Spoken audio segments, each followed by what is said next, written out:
আল্লাহ নবী সাল্লাল্লাহু আলাইহি ওয়াসাল্লাম মারা যাবার 450 বছর পরে নবী দিবসের জন্ম হয়েছে। কিছু মানুষ আছে তারা সুবিধাবাদ জিন্দাবাদ আছে না। আজকেই মুর্শিদাবাদ থেকে একজনা ফোন করে বলছে, হুজুর আপনার কাছে একটা মশলা জানবো। কি মশলা? বলছে আমার বেটা রাগ করে আমার বহুকে 3 বার বলে দিয়েছে তালাক তালাক তালাক তালাক। তা আমাদের মৌলভী সাহেব বলে দিয়েছে তালাক হয়ে গেছে, ওই বউ আর ঘুরে পাওয়া যাবে না। আর আমাকে ফজরের নামাজের পর সমাজ থেকে বার করে দিয়েছে। লোকটা খুব কান্নাকাটি করছে, বয়স্ক লোক। আমাকে সবাই বলছে যে মুমতাজুল হুজুরকে ফোন করো, তাহলে সমস্যার সমাধান। বউ ফিরে পাবার একটা লাইন করলে করতে পারে, ওকে কেউ বলেছে আর কি। তা লোকটা আমার সকালবেলা থেকেই ফোন করছে। আমি তো এমনি ফোন ধরি না, আমার সঙ্গে যারা থাকে ওরাই ফোন ধরে, আমি কারোরই ফোন ধরি না। ব্যতিক্রম কারুর হয়তো ধরি, যাই হোক। তা আমি ফোন করে বলছি, হ্যাঁ চাচা বলুন। তো বলছে, বাপ আমার বৌমাটাকে একটু বাড়ি এনে দিতেই হবে যেমন হোক করে। বলছি কেন? তা বলছে আমার ছেলে রাগের অবস্থাতে 3 বার তালাক তালাক তালাক বলে দিয়েছে। তাই বললাম তা কি হয়েছে? তা বলছে আমাদের ইমাম সাহেব বলে দিয়েছে তালাক হয়ে গেছে, বউ আর বাড়ি আসছে না, ছেলে আনছেও না। এই নিয়ে আজকে অনেক দিন যাবত কেটে যাচ্ছে, ছোট ছোট বাচ্চা আছে, কি উপায় হবে?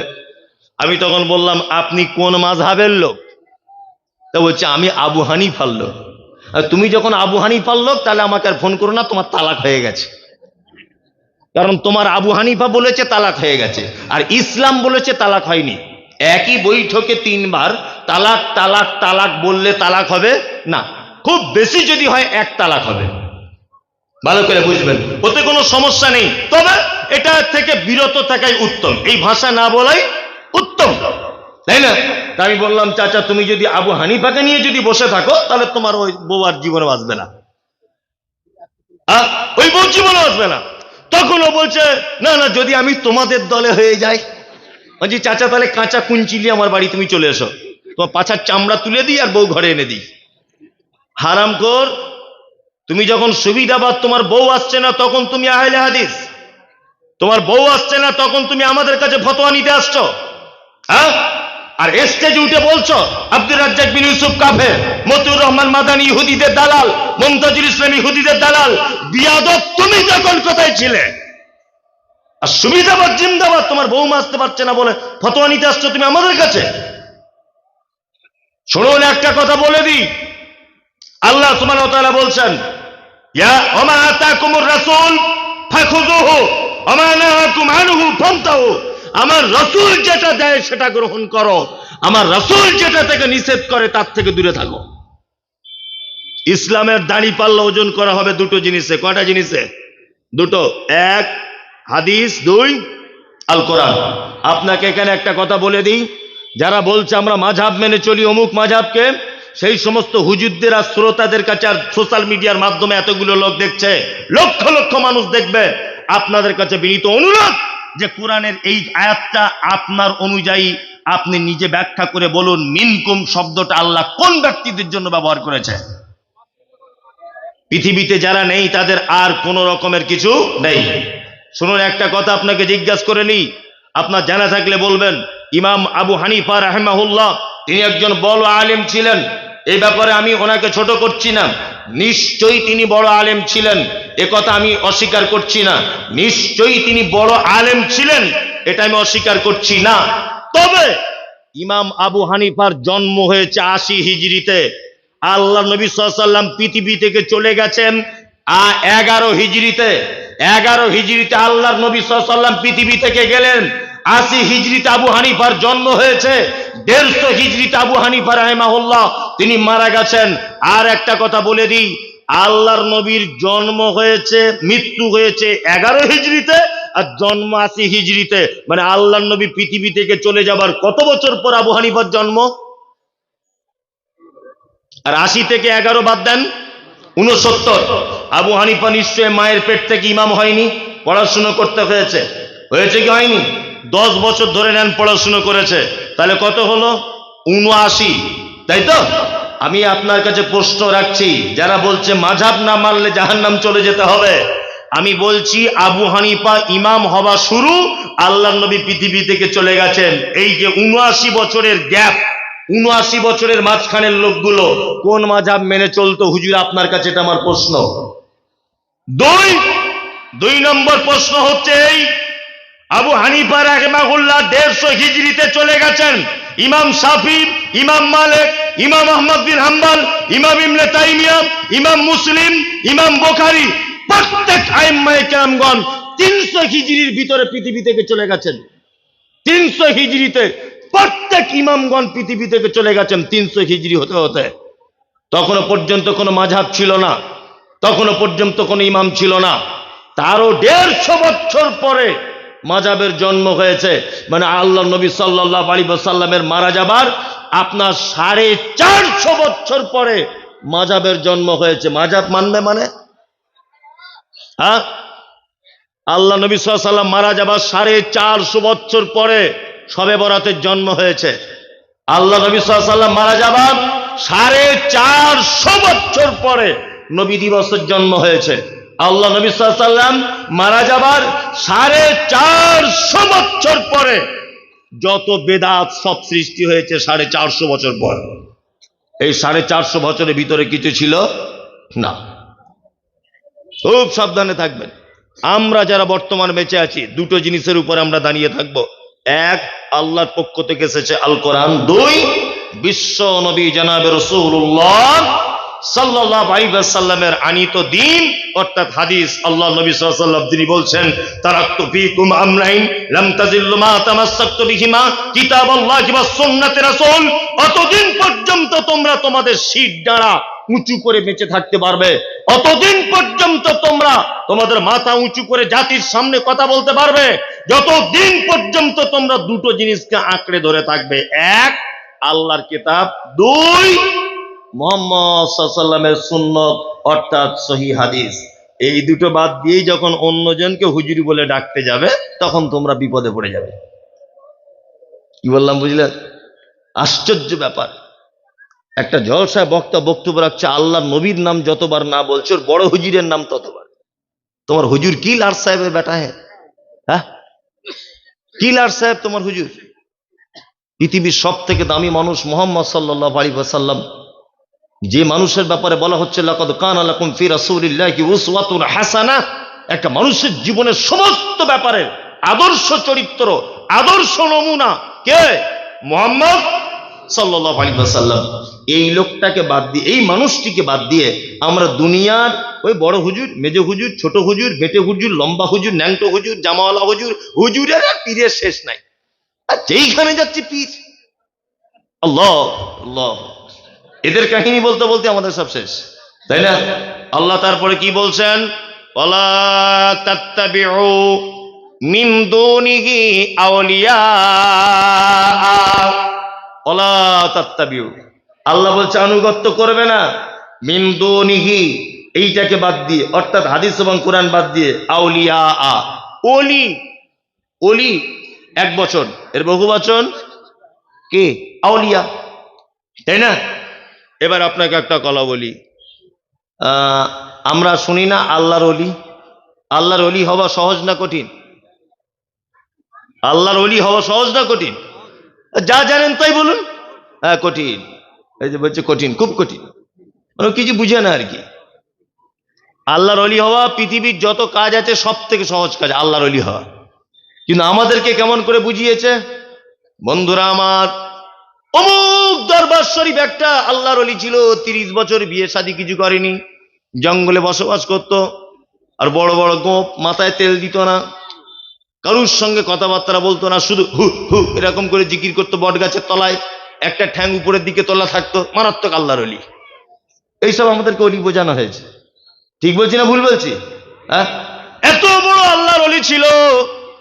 আল্লাহর ওলি একদিন ওই আপনার কি বলে নৌকায় করে যাচ্ছিল নদী দিয়ে, হঠাৎ করে সুন্দরবনের একটা বাঘ নৌকাতে ঝাঁপ দিয়ে দিল। আল্লাহর ওলি বলছে, এই বেয়াদব, আমি আল্লাহর ওলি, তুই আমার কাছে এলি কেন?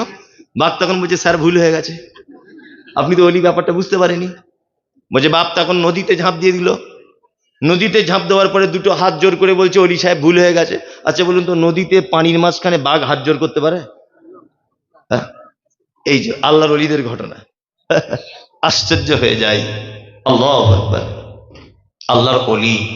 আল্লাহর অলি কালা? অলি মানে বন্ধু, অলি মানে অভিভাবক।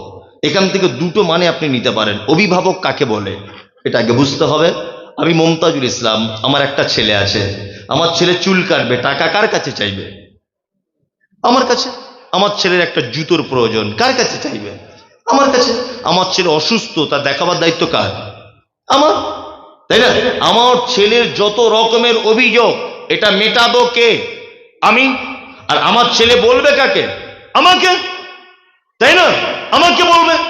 অভিভাবক তা আমাদের অভিভাবক যাবতীয় চাওয়া পাওয়া, সুস্থ অসুস্থ, খেতে দেওয়া, পড়তে দেওয়া, অক্সিজেন, বৃষ্টি অনাবৃষ্টি, সূর্য, যা কিছু কার কাছে? আল্লাহর কাছে। আমাদের অভিভাবককে আল্লাহ। আমরা আল্লাহ ছাড়া কাউকে অভিভাবক বানাতে রাজি নই। কিন্তু আমরা অনেক সময় বানিয়ে ফেলি। আল্লাহ ছাড়া অন্য জনের কাছে চাই না, এটা কি হারাম? রুজি এটার মালিক কে? আল্লাহ, তাই না? বর্তমানে অবস্থা দেখুন, পবিত্র আল কোরআনে একটা শব্দ এসেছে, উলাইকা কাল আনআম বাল হুম আযাল উলাইকা হুমুল গাফিলুন। আল্লাহ বলছে মানুষ তো খারাপ, চতুষ্পদ প্রাণী তার থেকেও নিকৃষ্ট। কে বলছে এটা? আল্লাহ। আমি প্ল্যাটফর্মে দাঁড়িয়ে আছি ফারাক্কাতে, আর আমার পাশে ইনি দাঁড়িয়ে আছেন ওই দিকটায়, আর আমি এই জায়গাটায়। প্ল্যাটফর্ম, বড় প্ল্যাটফর্ম ফারাক্কা, উনি ওই মাথায়, আমি এই মাথায়। তা আমি দাঁড়িয়ে দাঁড়িয়ে এক কাপ চা আর একটা বিস্কুট নিয়ে এরকম ভাবে খাচ্ছি, আর উনি এমনি দাঁড়িয়ে আছেন, এমনিতেই কনকনে শীত, ঠক ঠক ঠক ঠক করে কাঁপছে। আর প্ল্যাটফর্মে দেখবেন কিছু কুকুর টুকুর ঘোরাঘুরি করে না? দুটো কুকুর ঘুরতে ঘুরতে একবার এ মাথা একবার ও মাথা। আমি খাচ্ছিলাম চা, আমি পান করছিলাম চা আর বিস্কুট, আর উনি খালি হাতে।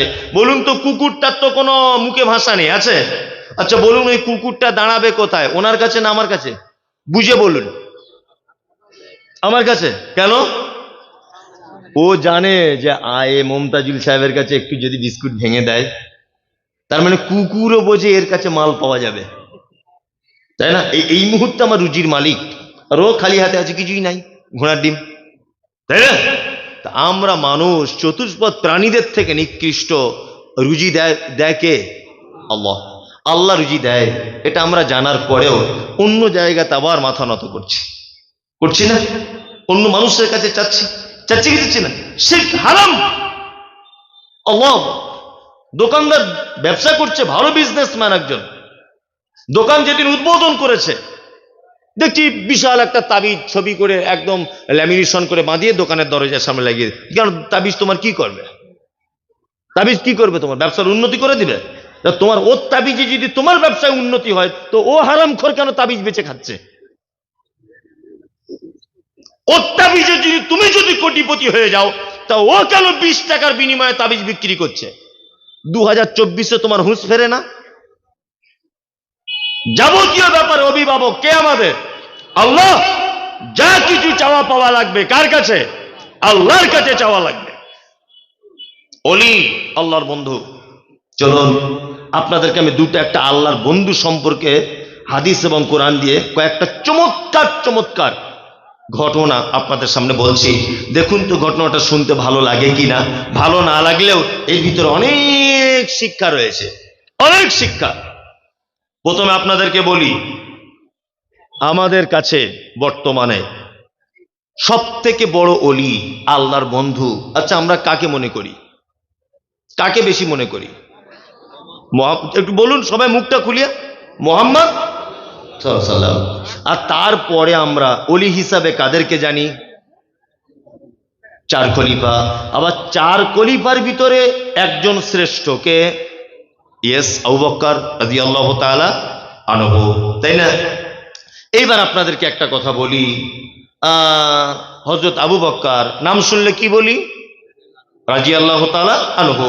আল্লাহ তুমি তার উপর রাজি হও, আল্লাহ তুমি তার উপর খুশি হও। আবু বকর একই, উসমান একই, ওমর একই, আলী একই, আব্দুর রহমান ইবনে আউফ একই, আবু হুরায়রা একই। সবার সাহাবীদের জন্য আমরা বলি রাদিয়াল্লাহু তাআলা আনহু, আল্লাহ তুমি তাদের উপর রাজি হও, তুমি তাদের উপর খুশি হও। আচ্ছা এবার বলুন, আল্লাহর নবীর নাম শুনলে কি বলি? সাল্লাল্লাহু আলাইহি ওয়াসাল্লাম। বাংলা মানে আল্লাহ তুমি তার উপরে শান্তি বর্ষণ করো। নামাজে বলি না আল্লাহুম্মা সাল্লি আলা মুহাম্মাদ, আল্লাহ তুমি শান্তি বর্ষণ করো মুহাম্মাদের উপরে, ওয়া আলা আলি মুহাম্মাদ, এবং তার পরিবারের উপরে, কামা সাল্লাইতা আলা ইব্রাহিম, যেমন তুমি শান্তি বর্ষণ করেছিলে ইব্রাহিমের উপরে, ওয়া আলা আলি ইব্রাহিম, আর ইব্রাহিমের পরিবারের উপরে। দরুদ পড়ি না? পড়ি। আচ্ছা এবার বলুন, এখানে যারা বসে আছেন সবাই তার ইমানদার লোক নাই? কিছু বদমাশ লোক, খারাপ লোক আছে, তার ভিতরে আমি ধরে নেন সবচেয়ে খারাপ লোক, আপনাকে বলবো না আমি সবচেয়ে খারাপ লোক। তাহলে আমি যদি এখন আল্লাহ নবীর নাম শুনি তাহলে কি বলবো? সাল্লাল্লাহু আলাইহি ওয়াসাল্লাম। তাহলে পৃথিবীর সব থেকে নিম্ন কোয়ালিটির লোক আমি, আর পৃথিবীর সব থেকে দামি লোক মুহাম্মদ সাল্লাল্লাহু আলাইহি সাল্লাম। তাহলে আল্লাহর নবীর নাম শোনার পরে আমি আল্লাহর নবীর কাছে কিছু চাইলাম না আল্লাহর নবীর জন্য আমার মতো গুনাহগার কিছু পারলাম দোয়া করলাম? কোনটা? দোয়া করলাম, নবীর জন্য দোয়া করলাম, আল্লাহ তুমি তার উপর শান্তি বর্ষণ করো, তাই না? জি আল্লাহ। এবার আপনাদেরকে বলছি, আমাদের যত ওলিয়া উলিয়া আছে ভারত, পাকিস্তান, বাংলাদেশে যত সমস্ত ওলিয়া উলিয়াদেরকে যদি একটা পাল্লাতে যদি চাপানো হয়, আর হযরত আবু বক্করকে একা যদি একটা পাল্লাতে চাপিয়ে দেওয়া হয়, বলুন তো বুজুর্গি ইমানদারির দিক দিয়ে ভারী হবে কে? আবু বকর। আবু বকরের নাম শুনলে কি বলি? আল্লাহ তুমি তার উপর খুশি হও, এটা বলি না? খুশি হও মানে আমি দোয়া করি। তার মানে পৃথিবীর দ্বিতীয় দামি লোক হযরত আবু বকরের জন্য আমরা দোয়া করি, এবং জান্নাতের সার্টিফিকেট প্রাপ্ত একজন সাহাবী, তাই না? সেই মহান ব্যক্তির জন্য আমরা দোয়া করি। আর সারা পৃথিবীতে আবু বকর, ওমর, উসমান, আলী, পীর, ফকির, আমি, আপনি সবাইকে যদি আর একটা পাল্লাতে তোলা হয়, আর বিশ্ব নবী মুহাম্মদুর রাসূলুল্লাহ সাল্লাল্লাহু আলাইহি ওয়াসাল্লামকে যদি আর একটা পাল্লাতে তোলা হয়, ভারী হবে কার? মুহাম্মদ সাল্লাল্লাহু আলাইহি ওয়াসাল্লাম। তার মানে পৃথিবীর সব থেকে দামি মানুষ মুহাম্মদ সাল্লাল্লাহু আলাইহি ওয়াসাল্লামের জন্য আমরা বলি আল্লাহ তুমি তার উপরে শান্তি বর্ষণ করো, বলি না? বলি। পৃথিবীর দামি মানুষদের জন্য যদি বলা দোয়া করা লাগে, তা আমাদের এই ওলিয়া উলিয়াদের কাছে দোয়া চাইবো কেন? প্রয়োজনে দোয়া করবো আল্লাহ আদি রাতে যে শুয়ে আছে ওকে আগে ক্ষমা করে দাও, না তো ওর বড় বিপদ। এই তো কিছুদিন আগে ঔরস হয়ে গেল, পচা পানিতে ডুব মেরে চলে গেল সব। আপনি মালদা আদি রাতে দেখেছেন না? 2-3 দিন আগে হয়েছে অনুষ্ঠানটা, ঔরসটা। আমি রাস্তা দিয়ে যাচ্ছিলাম, ওর জন্য গিয়ে পারলে একটু যাবেন ওখানে, আমি যেতে মানা করছি না, তো গিয়া দোয়া করবেন আল্লাহ যে এর ভিতরে শুয়ে আছে তুমি আগে তাকে ক্ষমা করে দাও, এ খুব বিপদে। মানে এলা চালানা যা করছে ওর আর বাঁচার লাইন নাই। কি বলছি বুঝতে পারছেন? একদম নয়, কারোর কাছে কিছু চাওয়া পাওয়া যাবে না, আল্লাহর কাছে চাওয়া লাগবে। পৃথিবীর দামি মানুষ মুহাম্মদ সাল্লাল্লাহু আলাইহি ওয়াসাল্লামের কাছে চাওয়ার পারমিশন নেই, আবু বকরের কাছে চাওয়ার পারমিশন নেই, উমরের কাছে চাওয়ার পারমিশন নেই, আর তোমার এই 4 নম্বর 5 নম্বর কোয়ালিটির এদের কাছে চাওয়া যায়? একদম না।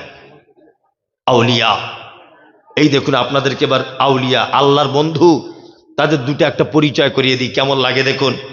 আমরা অলিয়া আউলিয়া মানে ভাবি অলৌকিক কিছু ঘটনা, ভাবি না? অলৌকিক কিছু ঘটনা, ওই তারা এই করেছিল, ওই করেছিল, মুখ করেছিল, তমুক করেছিল, বলি না? বলি। মানে যেগুলো অবিশ্বাস্য ব্যাপার। কিন্তু আমরা জানি যে সাহাবী এবং আল্লাহ নবী সাল্লাল্লাহু আলাইহি ওয়াসাল্লাম ওনাদেরও ভিতরে এরকম কিছু ঘটনা আশ্চর্য ঘটেছিল, ঘটেনি? শুনুন এবার একটা একটা করে বলছি। হযরত আবু হুরায়রার নাম শুনেছেন? খুব দামি মানুষ না?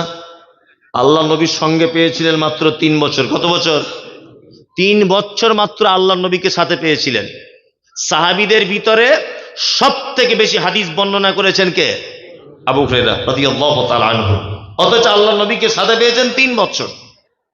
যাই হোক, আবু হুরায়রা যখন প্রথম ঈমান যখন আনে, প্রথম আসহাবে সুফফাতে থাকতেন।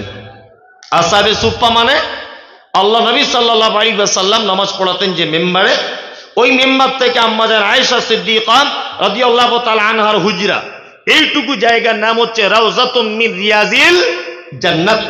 আর তার আম্মাজান আয়েশার হুজরা সাইডেই একটা বারান্দা করা ছিল, ওই বারান্দার নাম হচ্ছে আসহাবে সুফফা। অর্থাৎ যারা নতুন ইসলাম গ্রহণ করত তারা ওখানে এসে থাকতো। অন্যান্য সাহাবীরা যদি কিছু হাদিয়া টাদিয়া পেত দিত তা তারা খেত।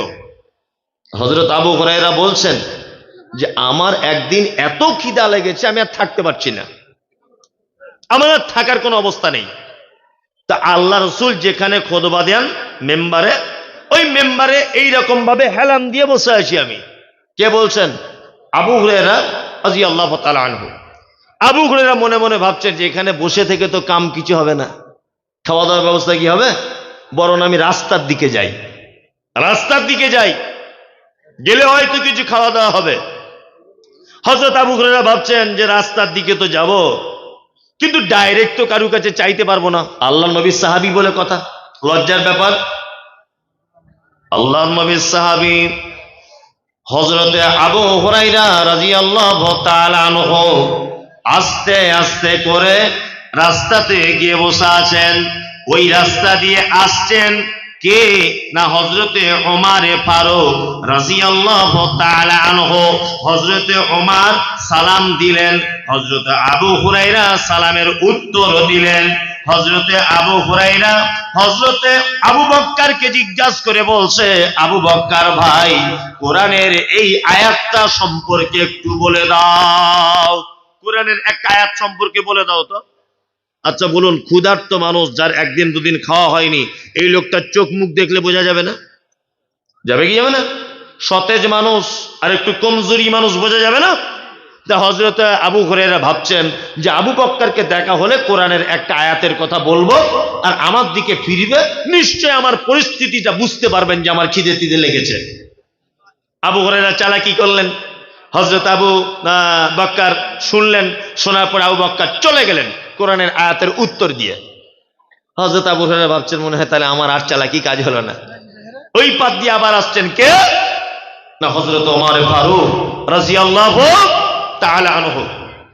হযরত ওমর ফারুক রাদিয়াল্লাহু তাআলা আনহু ওই পথ দিয়ে আসছেন। হযরত আবু হুরায়রা জিজ্ঞাসা করে বলছেন, কোরআনের অমুক আয়াতটা কোথায় আছে গো? তো হযরত ওমরও আয়াতটা বলে চলে গেলেন। হযরত আবু হুরায়রা ভাবছেন তাহলে আর খাওয়া মনে হয় হলো না। এইবার ওই রাস্তাতে আসছেন বিশ্ব নবী জনাবে রাসূলুল্লাহ সাল্লাল্লাহু আলাইহি ওয়াসাল্লাম।